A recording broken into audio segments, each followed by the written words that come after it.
Hello everybody, welcome back to the channel. Today's video is going to be all about these bar lights that I installed, what kind of products that I used, how I installed these, how it ties into my home theater. Let's jump right into it and get into some of the details.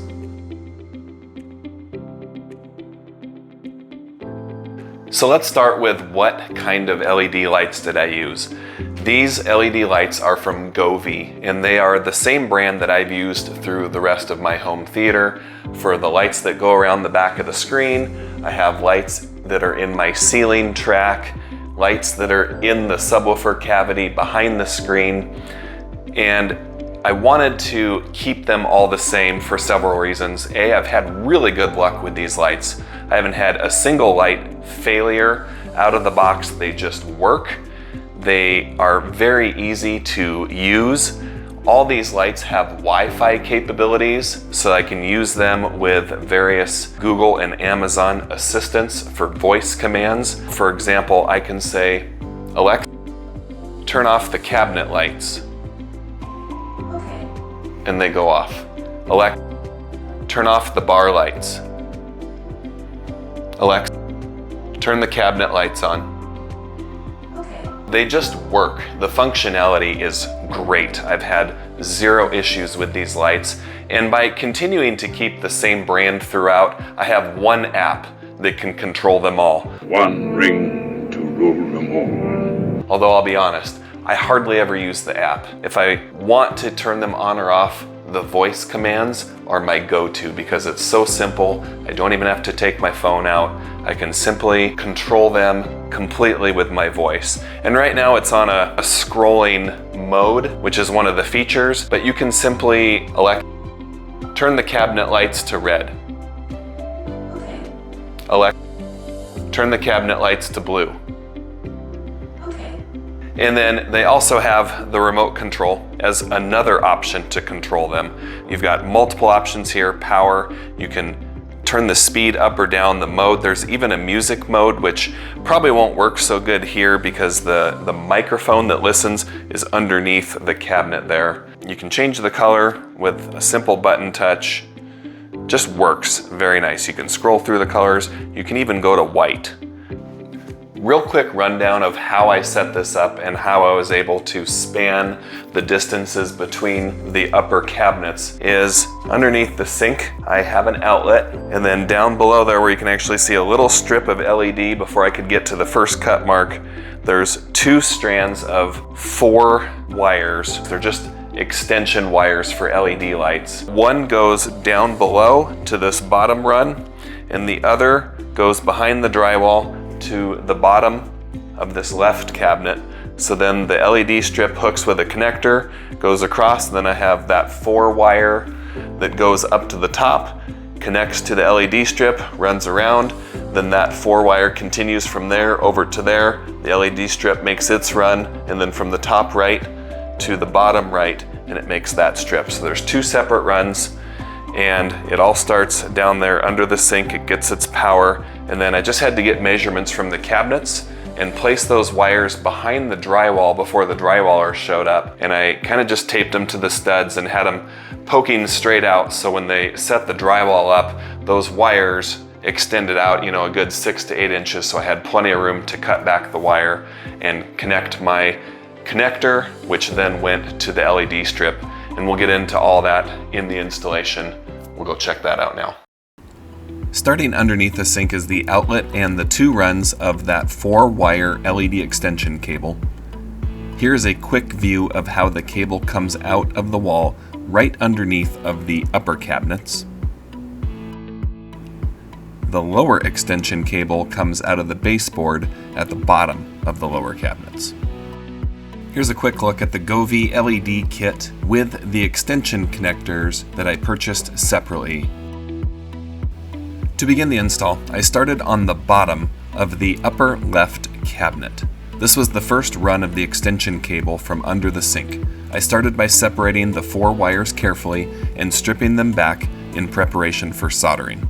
The next step is to cut the extension connectors in half and prepare them for soldering onto the 4-wire extension cable. A quick note when using these extension connectors. When you cut them in half, it does matter which end of the connector you use.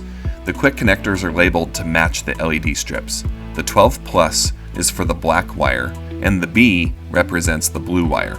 If you don't use the correct end of the extension cable connector, you will end up reversing the black and blue wires, and the LED strips will not work properly. To test to make sure you have the correct connector end before soldering, line up the LED strip with the quick connector and make sure it lines up with the correct color wires in the right order.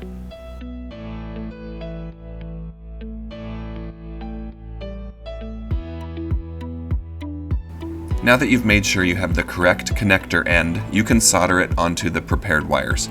Don't forget to add your heat shrink tubing if you're going to use it before you solder your connections. After I made my first connection, I wanted to test things out before I continued.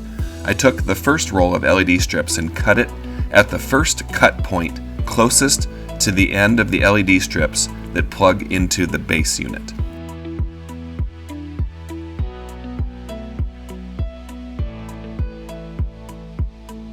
Then I attached the whole roll of LED strips to the connector end that I had just finished soldering. This is accomplished by opening up the connector end and sliding the LED strip underneath of the connection points, making sure that all 4 copper connector points on the LED strip are underneath of the tabs of the connector. Then you secure the locking lever back over the top. Now that I had my first connection complete and ready to test, I repeated the same steps with the short end of LED strips that connect into the base unit under the sink, making sure that I had the correct quick connector lined up with my LEDs before soldering it. As soon as I plugged in the power source to the outlet, the LED roll came to life. Success! Using the supplied alcohol prep pads that came in the Govee LED kit, I wiped down the surface on the cabinets that the LEDs would stick to with their built-in double-sided tape. I applied the LEDs and cut them off for length at the appropriate cut point to allow room for the connector to attach and continue the circuit to the next point. Continue your circuit in the order that your extension wire runs. On the top of this upper cabinet, mine runs from the left to the right. Here you can see I have both connectors already soldered, and I'm now ready to install my LED strip to the top of this cabinet.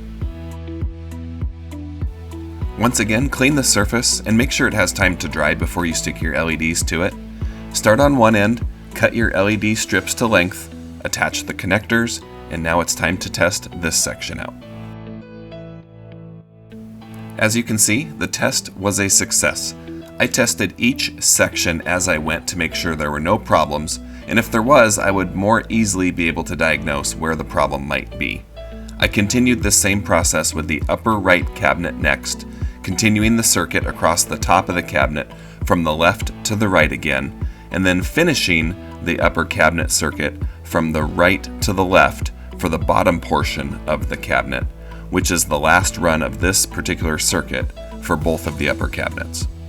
The bottom LED strip was next. The process is the exact same, but I started on a new roll of LED strips since this kit came with 2 rolls and there are 2 connection points to the base unit. I had my helper keeping an eye on my safety during the lower LED strip installation process. And here's the final product. I forgot to mention that another feature of these LEDs is brightness adjustability. You can dim them down to your preference, but these pictures were taken at 100%. I'm very happy with the way these turned out. Thanks as always for watching. Please like and subscribe, or drop me a comment or question below.